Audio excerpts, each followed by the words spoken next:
Welcome to the Intentional Encourager podcast, where each episode brings you compelling conversations and stories designed to entertain, enlighten, and encourage. And now here's your host, Brian Sexton.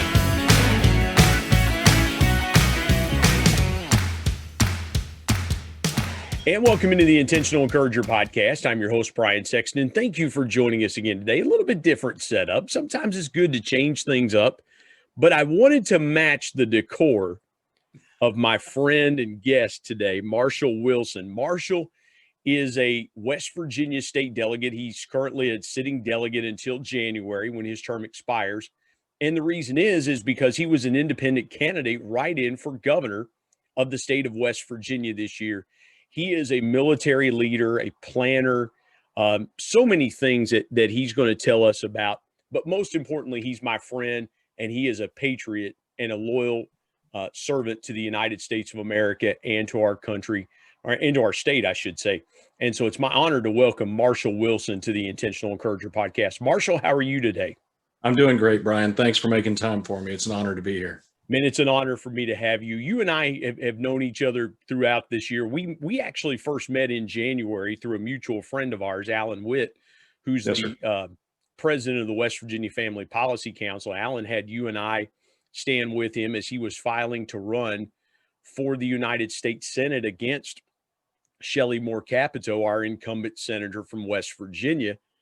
And so that's where I first met you. But I have had my eye on you for a while, and we have a mutual friend, Tom Roten, as well. Yes, sir. But I want to ask you this. I want you to step back for just a moment, because here's where I normally start podcasts. I want to get down to where we live right now. How is this pandemic? What have you learned through this pandemic about maybe the world around us or society or things like that? Because everybody's handling things differently, Marshall. Everybody has different situations and circumstances. What's the biggest lesson and takeaway that you've taken away from this pandemic? Brian, I've been dismayed to discover that many of my countrymen, many of my neighbors, they're willing to cede vast amounts of their own personal authority. And of course, authority over yourself is liberty. That is what liberty is. So they're willing to cede their liberty to the government in the form of authority over the decisions they should make for themselves. I've been dismayed by that. It's to me, it's dumbfounding. Mm-hmm.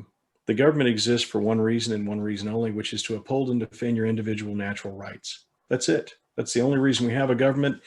If you think I'm wrong, please go look at the Declaration of Independence, where it says very clearly, we hold these truths to be self-evident. All men are created equal. That's one truth we hold to be self-evident. They're endowed by their creator with certain inalienable rights. That's another truth we hold to be self-evident. Mm-hmm. To secure these rights, governments are instituted among men.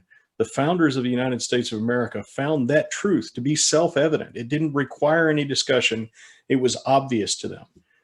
And it's obvious to me, and I believe to a number of our countrymen and our neighbors, but I've been dismayed to discover the number of people in our state who will simply give over control of their own lives to someone who claims to care about them, Mm-hmm. who has done nothing to demonstrate that they care about them, who has done nothing to demonstrate that they have any leadership capabilities, that they're honest, that they're trustworthy. And yet the people of this state, not all of them, but en masse, have ceded that authority to the government. I don't even know how to respond to that, except to keep doing what I'm doing, which is to remind people who they are, that we are free mountaineers, that we are created and endowed by our creator with certain unalienable rights. And those rights include life, liberty, and the pursuit of happiness. And a critical component of the pursuit of happiness is the right to dispose of your private property as you see fit. Yep. Until we have reestablished that as the foundation for our discussion, nothing else makes any sense. Well, and here's the thing too, Marshall, is that a lot of decisions, and I said this very early on in a post on LinkedIn, that I sensed that there was something afoot called feardership. Yep. It was leading by fear first and foremost. And great leaders, I don't care who is listening to this conversation. If you're a leader and you're leading fearfully, you're not leading at all. The Army actually calls that toxic leadership. In other words, ineffective leadership, poor leadership, weak leadership. And leaders who are toxic and refuse to grow and change are fired. They're removed from their positions and their careers are ended. And you know, Marshall, that's such a great point, toxic leadership, because no one knows how to operate in these situations. Some of this we are literally, as we would do in West Virginia, the old farmers would take their lick the tip of their finger and see which way the wind blew to kind of give them a determination of where to plant the crop that year, or to do something like that. And so we have taken that stance in the pandemic. And I love what you said there about the Army, our United States military, would remove people from leadership that exhibited that. The Army was swift and decisive. Why do you think it has been that we have not had leadership, whether it's been in companies or in governments, that have not acted decisively as our United States military, as you so eloquently put it, acts decisively? Well, I thanks for asking. That's actually a great question. And the simple fact of the matter is that decisive. You know, I try, my friend. I try to ask a good question. That is an excellent question. So decisiveness, true leadership, is a function of courage. Courage is the natural result of recognizing that something is more valuable than you yourself are. Wow. That's it. So there is a profound dearth, a lack of courage in our culture these days, in our entire society, not just here in West Virginia, not just in the government of West Virginia, but throughout our culture.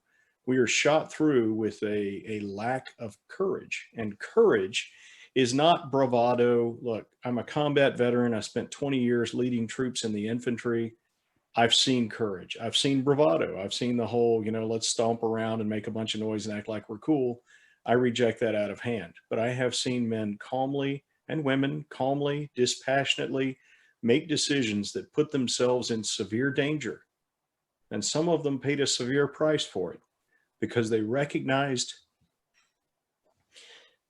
that something needed to be done.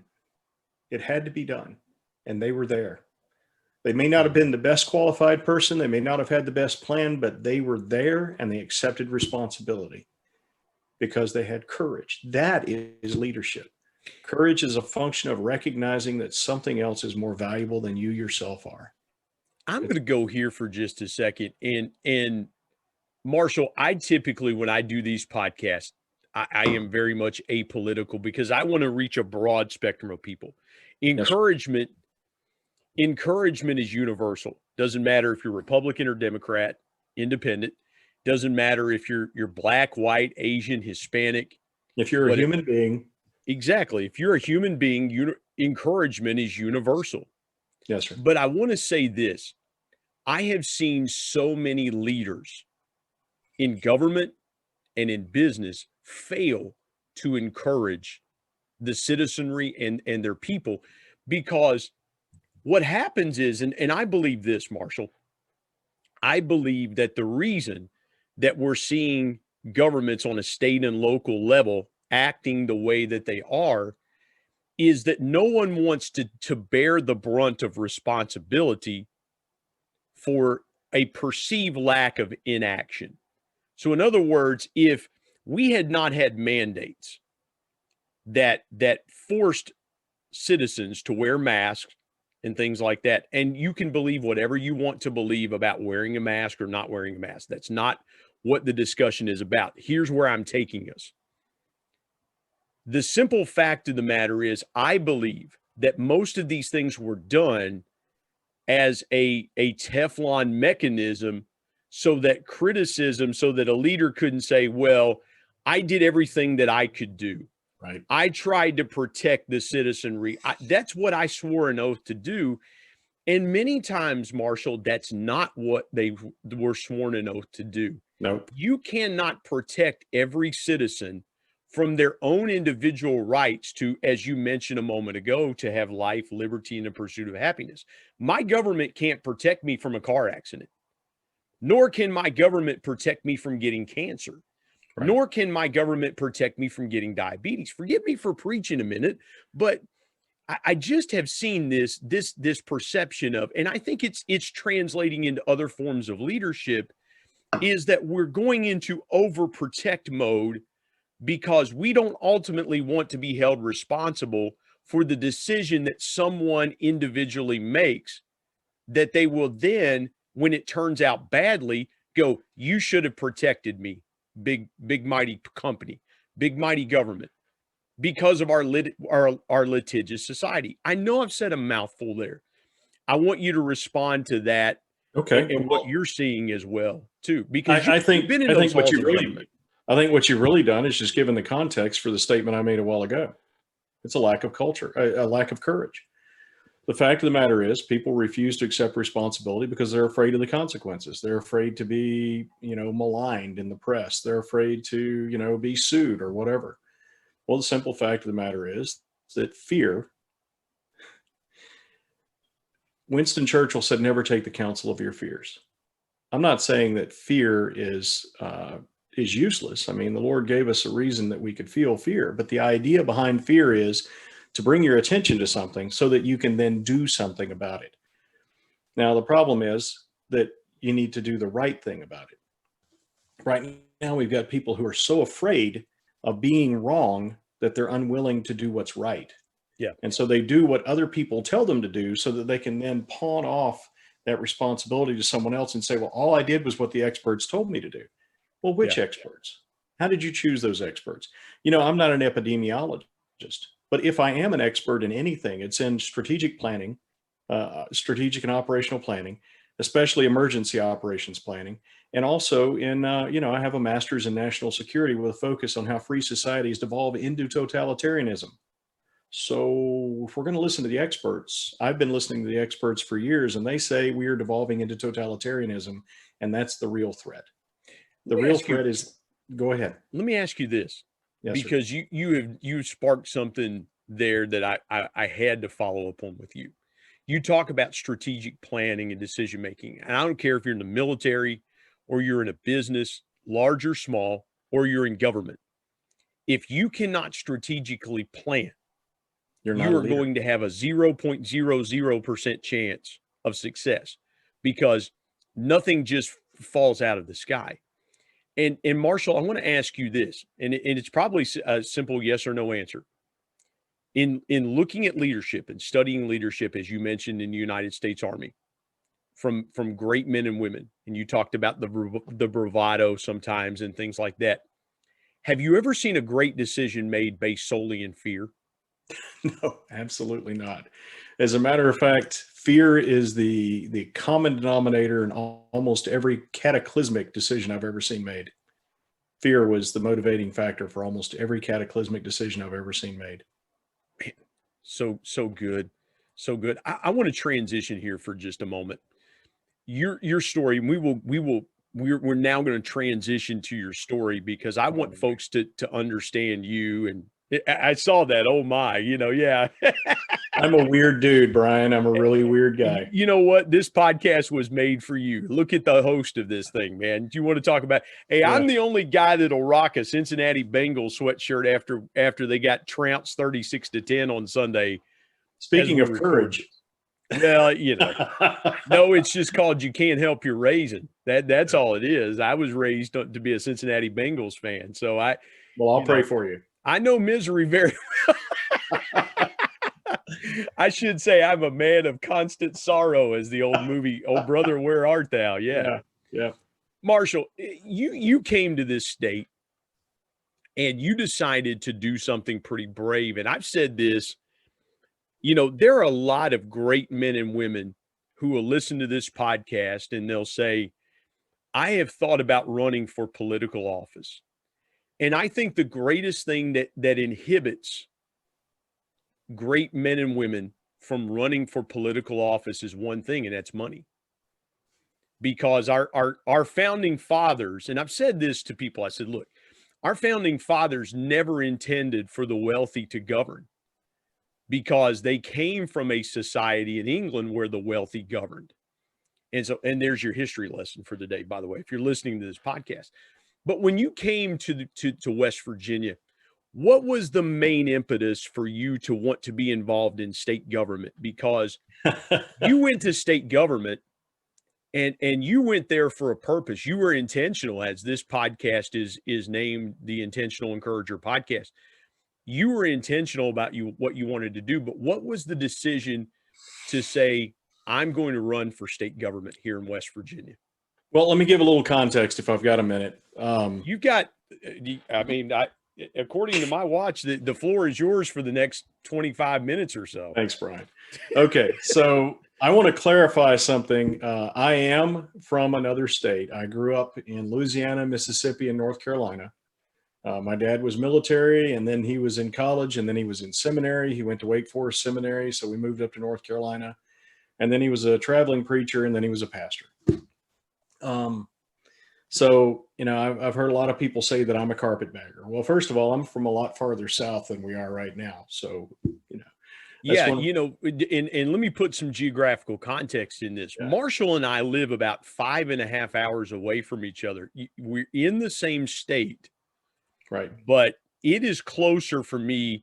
I can be to Cincinnati, Ohio, Louisville, Kentucky, Lexington, Kentucky, Charlotte, North Carolina, Raleigh, North Carolina, Baltimore, almost to Baltimore, Maryland, Pittsburgh, Pennsylvania, Cleveland, and Columbus, Ohio, before I can get to Marshall Wilson.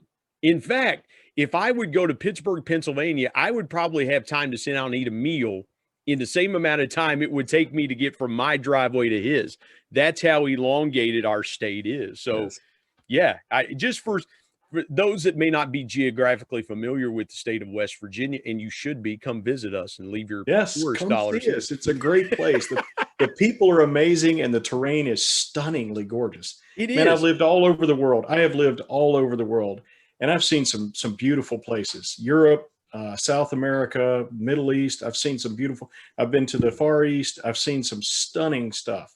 There is nothing more beautiful than West Virginia, and there are no people better than West Virginians. And by the way, if you're listening and you're a member of the tourism division of the state of West Virginia, the email address is the Intentional Encourager Podcast at gmail.com.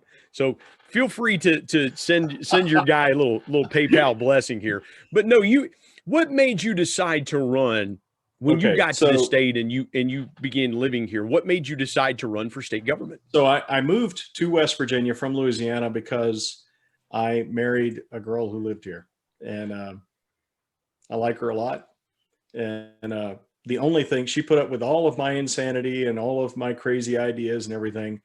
And the only thing she asked of me was that I move to West Virginia, which of course I gladly did because she's amazing. So I moved to the Eastern Panhandle and married her and live here with her. And it was never my intent to enter politics. I've been either a soldier or a preacher my entire adult life.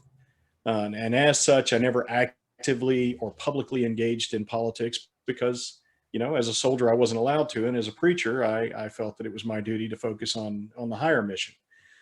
Of course, I was a missionary in the Amazon jungle as well. So that kind of took me out of the country for years, which made it impossible for me to engage.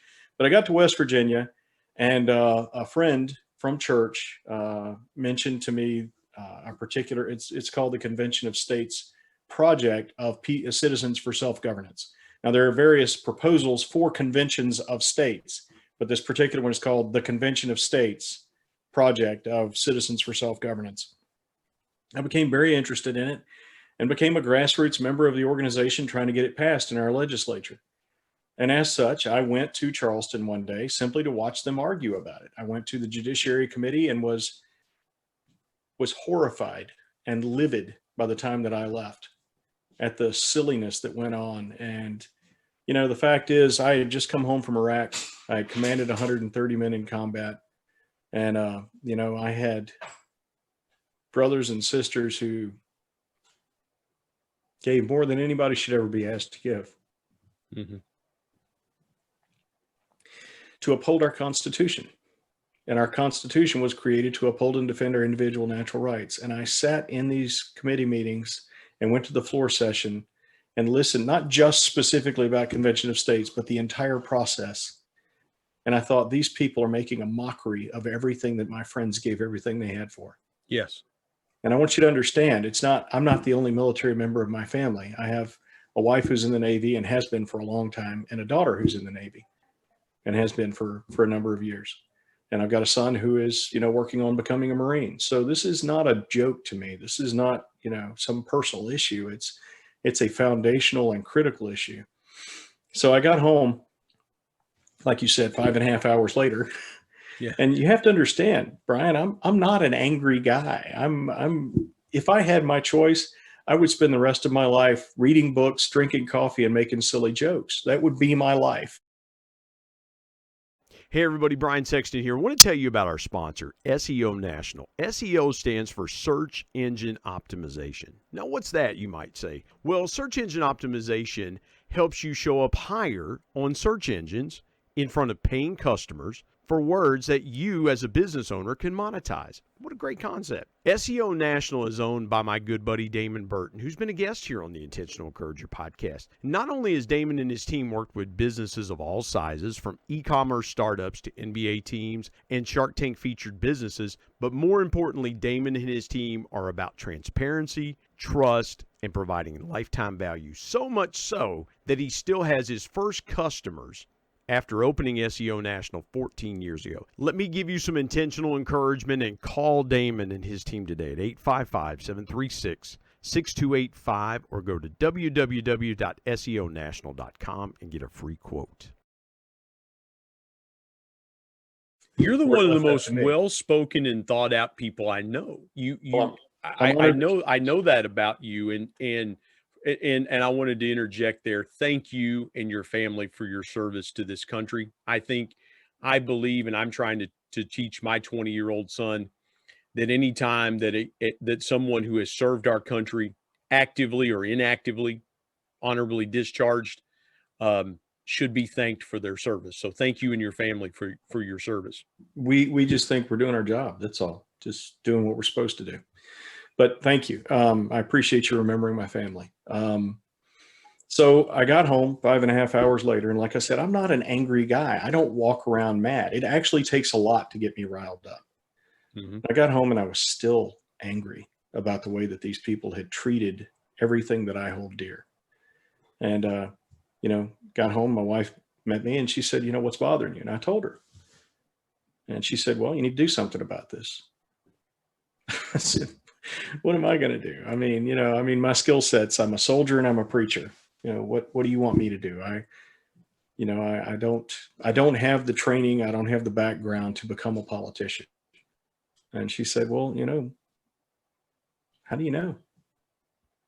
What are the background of training? I said, well, I don't have a poli-sci degree. I haven't spent time as somebody's intern or, any of that stuff. And I took a 10th grade civics class, and then I spent my life in service to the Constitution. And she said, well, I think you're qualified. You should run. Shortly thereafter, my delegate announced that he was running for state treasurer, which meant that he was not running for re-election. So Julie sent me the link to the Secretary of State's website where it tells you how to become a candidate. And knowing that she was not going to let this issue go, I signed up thinking there was not a chance in the world that I would win. I had no money. I'm a foreigner. I'm from Louisiana. I had no money, no name recognition. The guy I was running against was actually the chairman of the Berkeley County Republican Executive Committee, who had all the name recognition, all the money. He had billboards. He had, advertisements and all this kind of stuff on radio. And I had none of that. What I did have was, I'm an honest man who loves the Constitution. So I walked around my neighborhood. Well, actually I had to drive around because where I live, you can't, it's kind of hard to walk. Yeah. Yeah. We're kind of spread out and we like it that way. But I drove around southern Berkeley County and just knocked on people's doors and said, hi, I'm Marshall. I'm a dad. I'm a husband. I'm a combat veteran. I'm a former missionary. I love the Constitution. Would you hire me to be your delegate? I'd like to ask you to consider hiring me to be your delegate. And they did. They did. Yep. apparently, based on all my experience, are just looking for a guy who is honest and who will stand up for their constitutional rights. That's it. And then I was reelected 2 years later in 2018. And I decided not to run for reelection because my family had, I told them, I said, this is a limited thing. You're not supposed to be a politician for life. And I left the Republican Party because I think things that you and I have talked about before. I don't know if you want me to go into that, but effectively the leadership of the West Virginia Republican Party convinced me that they were corrupt and that they had no intention of doing anything about their profound corruption. Yeah. So I changed my affiliation to independent because I simply cannot be associated with that level of corruption. Well, and again, it takes conviction. And I'm glad you mentioned that, because if you hadn't, I was. Because I think what we lack today in our society, professionally, personally, is we lack intentional conviction. We lack the ability to say, I am going, and I was sharing this, I'll share this with you. I hadn't shared this with you, but I'll share it on this podcast. I had a conversation with someone recently, and we were talking, and I said to them, I'd rather be a contrarian than a copycat. I would rather be someone who is against the grain than to go with the grain.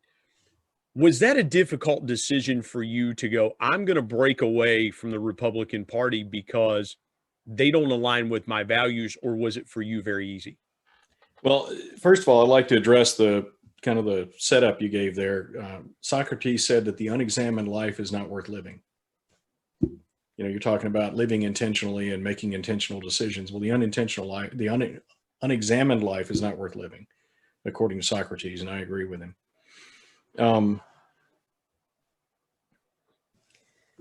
It was not a hard decision in that it was not hard to figure out what was the right thing to do. Mm-hmm. It was a hard decision in that I realized that in making the statements that would be necessary, in answering the questions and explaining my actions, I would have to make statements that would reflect poorly on friends of mine who I trust and who I respect. That's the only reason it was a problem. There are people serving in our legislature who are honorable, decent, good people who are trying really hard to uphold and defend our Constitution and your individual natural rights. But they're just as beaten down as you and I are. They're just as, they're putting up with it. They're doing the best they can to wade through the swamp, and they are getting dragged under on a daily basis. And I have actually contacted most of them personally and said, I am not talking about you. I'm talking about the leadership of the West Virginia GOP. Yeah. And in our state, Marshall, we have a fractured, we have very much a fractured political system in our state. And for those of you listening, and I joke about living in West Virginia, look, you either could laugh or cry. And we own it. We own what we have here. But I'll tell you this, I don't worry about crime in my backyard. I don't worry about traffic. If I want to run to Barbersville, as we say here, or you want to run to Martinsburg, we just get in the car and go. And so there's a lot of advantages in living in a state of 1.8 million people. I want to pivot here for just a moment. You made a very calculated and honorable decision back in late May and early June, after the primary season had finished here, that you were going to take the next step in serving this state, and you decided to become a candidate for governor of the state of West Virginia. And I had people that I knew that said, why did he take this route? And I explained to them why you took the route that you took. When you sat and thought about that next step, again, let me ask you this, because for some people that would be a hard decision, because they would say, what if I win? Now I've got it, the next 4 years of my life are tied up as the governor of the state. Or some people use it as a stepping stone. We have seen politically over the years that becoming a governor of the state puts you in certain political positions and things like that. For you, what was the impetus for you to run and take that next step to run for governor of the state of West Virginia? I simply did a strategic analysis of our options and projected out what our state would look like if either one of the major party candidates won. Once I'd done that, once I'd completed that analysis, it was very clear to me that what we needed was a constitutionalist. There was one who ran in the Republican primary. He was not able to pull off the nomination. That left us with one option. That's it.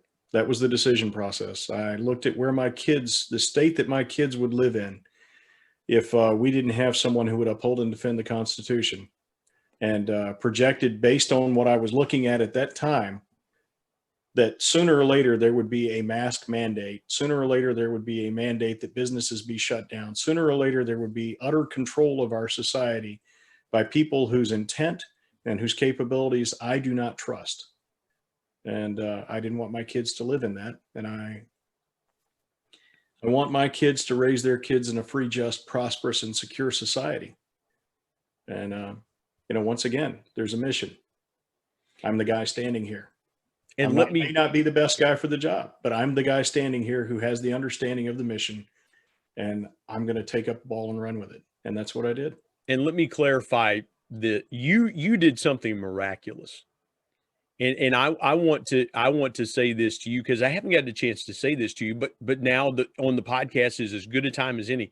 You did something miraculous. You did a total write-in candidacy campaign because the West Virginia Supreme Court denied you ballot access based on mandates and things like that. And it would take us another hour, and I want to be respectful of Marshall's time. Well, I want to be really clear about this, Brian. Excuse me. Two things. First of all, go ahead. If something miraculous happens, obviously I didn't do it because I'm not a miracle. That's right. Yeah. Yeah. And the other thing is that it wasn't the Supreme Court who denied us that. Now, I understand why you're going there. If you give me just a second, I'll lay it out. Absolutely. Go ahead. The reason that I went to the Supreme Court was not to give me ballot access. The reason I went to the West Virginia Supreme Court of Appeals was to compel Governor Justice to function according to the Constitution and to cease his unconstitutional activities. And they shrugged and said, this isn't our problem. That's what happened. Wow. Now, they did that based on a brief filed by Attorney General Patrick Morrissey, which basically said, this is not the Supreme Court's bailiwick. You don't have any business looking into this. And the Supreme Court said, oh, whew, thank God somebody made that argument for us. We don't have to deal with this. Seriously. Talk about the total usurping of authority. I mean, that would be like, okay. And I have seen in companies, I have seen leaders that had to make hard decisions that would say to a second in command or something, well, I don't really want to get rid of this person. You go do it. I don't want to look him in the eye. You go take care of this, or you authority go have a hard conversation. Brian, authority and responsibility are two sides of the same coin. The moment that you surrender your responsibilities, you surrender your authority. 100% agree. Because Marshall. They are the same thing. Authority means one thing and one thing only. It's your fault. That's right. You have to own it. Yeah. My dad always told me growing up, he said, one of the greatest things that my dad always told me, Marshall, he said, Brian, if you say it, own it. And my dad would punish my sisters and I greater for lying than the act itself. Same here. Yeah. Same here. But what I say is miraculous about it is you ran a total grassroots campaign. Yes, sir. And it looks like the numbers are going to shake out to where you received almost 30,000 votes in our state. If the numbers come in the way that they're looking to be, which I think is absolutely astounding, because everything that you and your team did was totally word of mouth, social media, friends calling friends and getting involved. It was not, let's run 100 television ads. Let's not do this or that. You didn't have a large war chest to spend. And what you accomplished was simply unbelievable. And so when you look back, we're a couple of weeks out from this thing. And certainly from a presidential standpoint, it's not over yet. And in our state, our state hasn't even certified the election for governor to my knowledge yet. As you look back at what you accomplished, I want to ask you two questions around that. What most surprised you and what was the greatest lesson you learned from it? Well, it goes back to the first question you asked me, which was similar. The thing that surprised me the most was that so many people were willing to simply cede authority for their lives over to, Jim Justice or Ben Salango. These two people stood up. Now, I've characterized Jim Justice, and I think it's an accurate characterization, as an opportunistic authoritarian. What that means is he's just looking for an opportunity to be in charge. He has no ideology. People make a big deal about, well, he was elected as a Democrat. He was never a Democrat. I mean, he was a member of their party, but he was never a Democrat. And he's never been a Republican. Marshall, let me jump in here. It was in all honesty, and this is applicable to anybody listening, whether you're in business, leadership, or whatever. Our governor took the path of least resistance, to your point, to basically ascend to the governorship of this state. He knew he had the war chest to do it financially. And he saw the path of least resistance. And our state fell into a trap that really hurt us. Was we fell into the trap from a state perspective of tiring of politicians making empty promises, saying one thing and doing something else. In a company, and I have a dear friend, Kristen Sherry, that says this. She says, employees do not quit companies, they quit leaders. Yes. And our state fell into that trap of we were tired of our leaders continuing to fail us. And our current governor saw the path of least resistance and just waltzed right in there and sat his rather large posterior in the governor's seat. And so, yeah, I just wanted to jump in there because I think what you said was so good was he saw an opportunity because he's opportunistic and wants to be in charge. Well, here's another thought. They're not our leaders. They're not. Yeah. The politicians are not your leaders. They work still a government of the people, by the people, and for the people. Yes, sir. The governor's job is to govern the government. Okay. The chief executive, which is the governor, has only one responsibility, and that is to manage the executive branch in the name of the people according to the legislation that they have established through their legislature. That's it. That's his entire purpose. So this issuing mandates to the people, he has no authority to do that. He's completely out of line. Telling people to call the police on their neighbors, completely out of line. No authority whatsoever. And, he's establishing a totalitarian state. And the problem is, Brian, the problem is, as I was saying a while ago, he was never a Democrat. He was never a Republican. He has no ideology. None. I've met the guy. I've talked with him. I've tried to have conversations with him. He doesn't believe anything. He just wants you to do what he tells you to do. Mm-hmm. Now, leftist totalitarians have a very clear ideology. You can argue with them. They say things are this way, and you can say, here's evidence to the contrary. Jim Justice literally told me to sit down, shut up, and do what he told me to do. And here's the best part. And he would make a hero out of me. Wow. He literally told me that. And Marshall, let me pivot here for just a quick second, because I want to be very respectful of your time. We have a limited amount of time left, but whether you're liberal, conservative, Democrat, Republican, moderate, independent, whatever you are, we must continue to have the ability in this country, when we are on opposite sides of an issue or multiple issues, to have the ability to have reasoned and measured discussion. Yes, sir. Reasoned and measured discussion. Well, here's the thing. Lost that. Here's what's going on. It's no longer about left versus right. It's no longer about red versus blue, Republican versus Democrat, liberal versus conservative. It is now about the oligarchs versus the people. It's that simple. So what we need to do is we need to throw off the oligarchy, reestablish constitutional governance, and then have those discussions about left versus right, liberal versus conservative within the context of the Constitution. That's how we return civility to our government. What we have now is we have a massive machinery that controls our society, and a very small number of people who have their hands on the levers of control. what we need to do, and what it was my intent to do had I won the election of governor, and once again, who knows? Maybe I did. Anyway, the thing is, my intent is to dismantle that machinery, disseminate the power according to the Constitution, and let the people run their government. Make the government serve the people according to the Constitution. Then there won't be all of this angst, because it won't be people fighting over ultimate control of the society. It will simply be people having discussions about specific policies within the context of a free and just society. That's what we're supposed to be doing. And let's be clear, that strategy works in all 50 states, works in every country on the planet. It works wherever human beings live, because that's how human beings function. Yeah.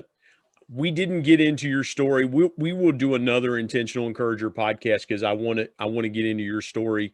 But I want you to leave the folks today that are watching the news and things like that, and you can take this from a leadership perspective, a spiritual perspective, a pastoral perspective. You can speak to those things. I want you to leave the folks today, Marshall, with your biggest piece of intentional encouragement. Stand fast. Do not submit to the tyranny. If you simply uphold and defend your individual natural rights and those of your family and of your neighbors, we will win. It will be costly, because we have already lost so much, because we have surrendered, because we have ceded so much control, and they are going to fight back. They will arrest you. They will end your business. They will do whatever they can to destroy you. But let me tell you something. They're going to destroy you anyway. So stand up.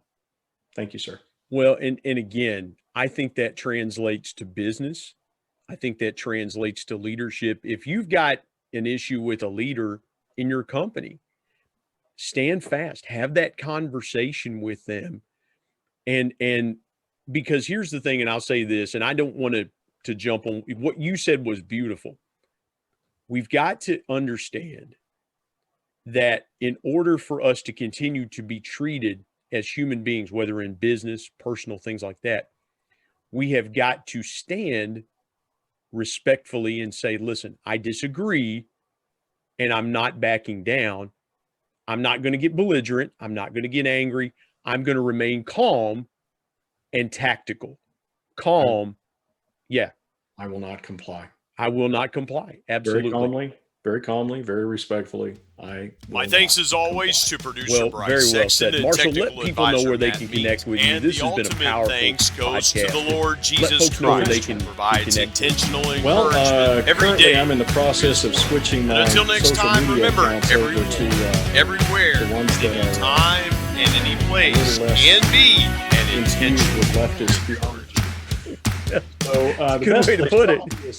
The best place probably is parlor.com, and then look me up do the @ S Marshall Wilson, and I'd love to hear from you. He's still on Twitter. You can find him at S Marshall Wilson as well, and on Facebook at S Marshall Wilson. I would encourage you, if you listen to this podcast and what Marshall has said has moved you or encouraged you, whatever, reach out to him and let him know that you heard it.